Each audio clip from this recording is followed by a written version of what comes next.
Charge $2,000 per load. So the final bill on this one's going to be $2,500. We got a load and a quarter.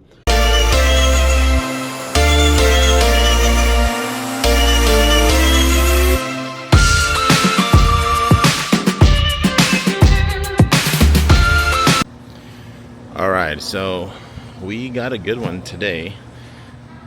We are at the Promenade Mall in Temecula, and we're doing a job for Apple. So this should be fun. Basically, we're removing this same amount of debris.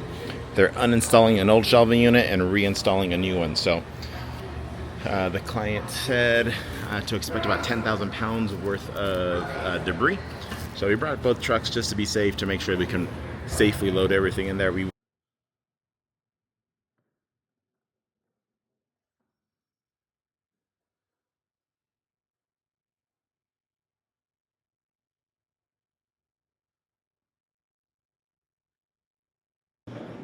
This one here is about 3/4 of the way full, and the other one won't get very full at all. What's really cool about this job is that everything that we're disposing of gets recycled. So zero waste hitting our landfill, something I love to see.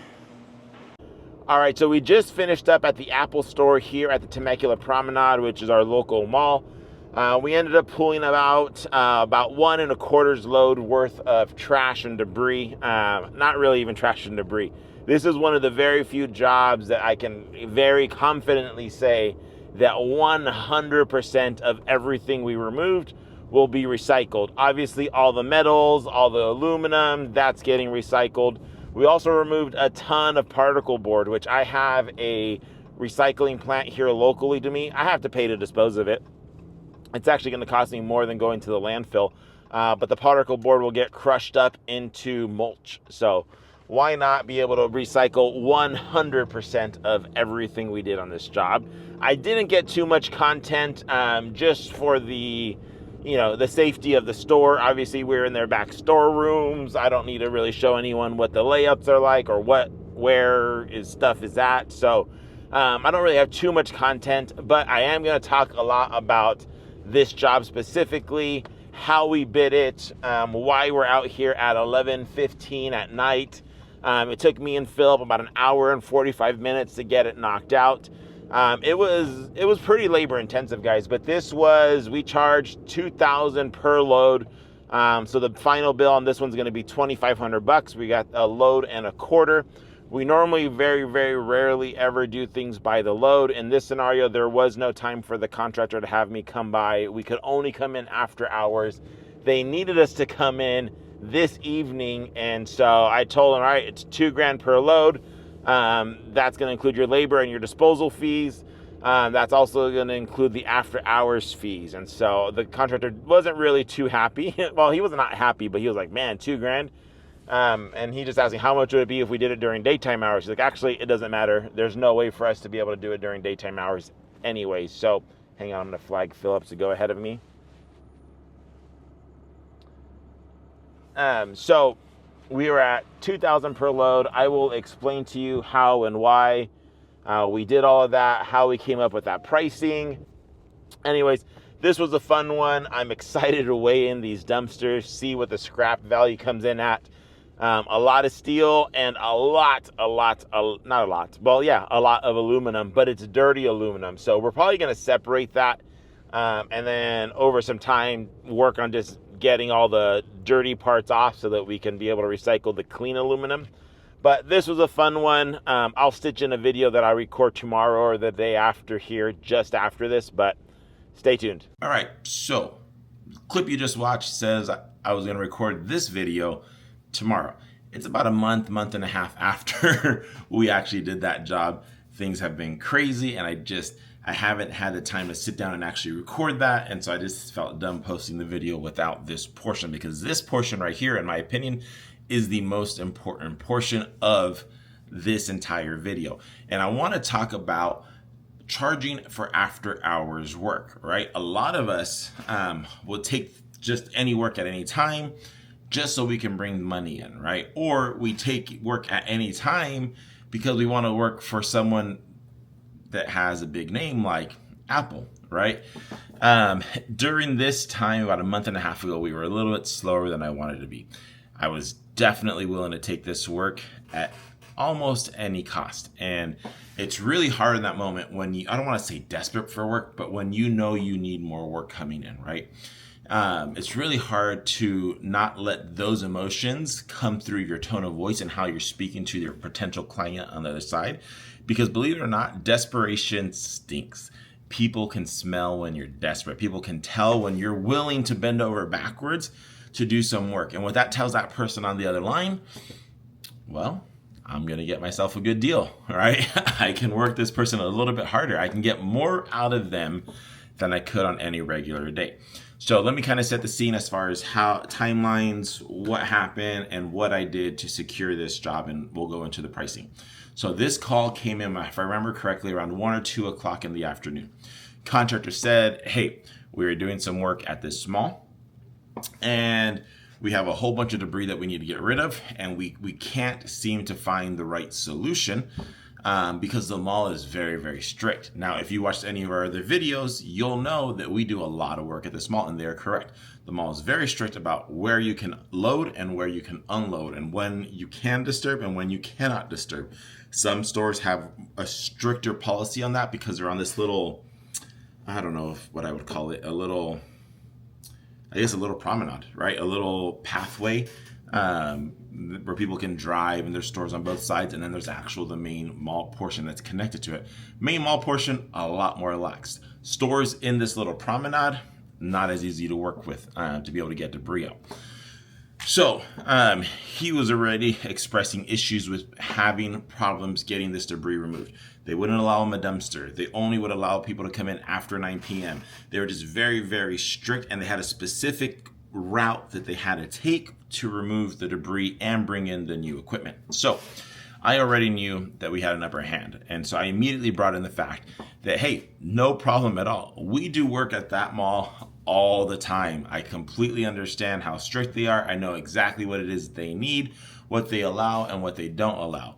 And in reality, it's really not that complicated. They typically will tell a contractor what they can and can't do. And so I asked, what specific policies or what specific rules did they give you? So he let me know. None of it was that big of a deal to me. So I told him right off the bat, no problem. Now remember, I said I was a little bit desperate for work, and I knew immediately to not sound desperate. My background has always been in phone sales for the majority of my life. And so I sat at this desk and I stayed very cool, calm, and collective, and stood very firm in everything that I said to give him the confidence that he was talking to the right person, because my goal in that moment was to take him off the market. I needed to let him feel feel confident in talking to us, to where he knew that calling anyone else would just kind of be a waste of his time, that he found the person that he needed to work with. So immediately I started going into asking him, okay, how soon do you need this done? And he said, well, we need it done tonight. So tonight to me was a huge flag up in the air, letting me know that this had to be an after hours job. They needed it done now, and this is why they needed it done now. They couldn't get a dumpster in. They couldn't have any other debris solution come in because of the regulations, and they could not move forward in their project unless this debris was removed. So he said, so how does pricing work? What I told him was, we don't normally do this, but I'm willing to change our internal policies to make sure that you can get your project completed. Because again, he was at a standstill. He could not move forward unless this debris was removed. So I said, here's what we're going to do. We're going to bring out a 20-yard dump truck, and we're going to charge you by the load. And I said, we never do it. We always do it by the job. But we'll bring out the truck. I'll charge you by the load. Your pricing is going to be $2,000 per load. That's going to include your labor, your disposal, and your after-hour surcharge fees. That is the most important part. Make sure that you're mentioning your after-hour surcharge fees. And then I shut up, right? When I was in phone sales, I'm assuming it's still the same now, but they would always tell us, the first one who speaks loses. I kept my mouth shut, and there's that awkward pause, and you want to speak in that moment. That's the moment where you're second guessing everything, and you're telling yourself it's too expensive, you got to bring the price down. Oh, well, we have a special going though, but we can make it blah, blah, blah, blah, blah. I kept my mouth shut. in addition to that, my wife was standing right here next to me, and she was like, bring the price down, lower, too much. And I said, nope, not going to happen. I, at that moment, was not willing to bring in an extra team member to take a truck out and go out at 9 o'clock at night and do work for our regular pricing, which we never should. All right. After hours works demand a surcharge, demand a higher price point. So we're waiting in that pause. Feels like 10 years. It's really only a few seconds. And he's like, that's a lot, man. He's like, is there any way that we could bring that lower? I said, absolutely, but it has to be done during normal working hours. And he says, well, how much? And then he stopped himself. And he was like, never mind. It doesn't even matter because we can't do it during normal hours. Let's do it. So at that point, I had already received some pictures from him. We had already talked about the debris piles. And I said, looking at everything you sent me, I said, it looks like it should fit within one truck. But this is what I'm going to do. I'm going to dispatch 2 trucks for you so we can make sure that all the debris is going to get removed and you don't get delayed at all. And he paused for a second and he asked, he's like, is that going to cost me extra? I said, no, you're going to get charged for that one load no matter what. We're already bringing out 2 drivers. It's not going to cost me much more to have one driver in one truck and one driver in the other truck. I'm going to bring that second truck just to make sure that you get everything removed. That made him ecstatic. Literally, it cost me an extra $5 in fuel, $10 in fuel at the most. But at that point, I already presented him with the price. He was confident in who we were. He knew that we can get the job done. And I was bringing out an additional truck so that he could make sure that he was going to get everything removed. In the back of my mind, I wanted 2 trucks because I had saw the pictures and I saw that everything was metal and there was some cardboard or some particle board shelving. And I didn't want to mix it, and I didn't want to take the time later on having to separate it all or dig through it or have to go dump a mixed load at the recycling center and get dinged on it or not get paid on it at all. And so I was bringing out the second truck so that we could separate the trash and the recyclables.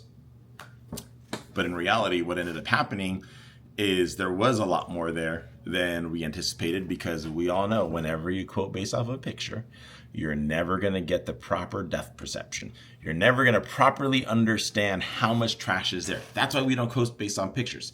So we did the job. The job ended up being a total of 1 1/4 loads. Now, you may think I'm crazy. You may think I'm ridiculous. I seen someone this weekend post, or earlier today, post about a job they did and what they charged. And they said, well, great, you got that one job and you lost that customer forever. Here's the reality, especially when you're working with contractors, when you're working with higher end clients, they value the security and knowing that you're going to get the job done. They're not going to have to babysit you, and they're not going to have to hire someone else to actually do the job right? The clients that you should be looking after, the ones that we are targeting, are the ones that are willing to pay more for a great service. Period. Okay. We ended up removing a total of 1 1/4 loads. So the bill was $2,500. They were ecstatic. They were offering us water. They offered to go buy us a late night dinner. They were so happy, and they were stoked because we knocked it out quick. They thought we were going to be there for 4 or 5 hours. I think it was like an hour and a half at the most. I'd have to go back and really look at it, but around an hour and a half. They were ecstatic because they were able to get not just their job done, but they got way ahead on their project, massively ahead on their project. So we got the 1 1/4 loads. On the recycling, let me pull that back up. On just the steel, the aluminum is still sitting at our yard. It is dirty aluminum. If I have the time, eventually on a slow day, we'll pull off the dirty part and recycle the aluminum. Eventually, realistically, it's just going to get dumped as dirty aluminum. But just on the steel, we brought in $618.75. So that takes that job from $2,500 to $3,100 and change. And then they called us back out to come out the next day or the day after that, 2 days later, because they had a couple pieces of the new system that Apple didn't want removed. And that brought in another $750. So now we go from $2,500 to $3,100 to $3,800 and change.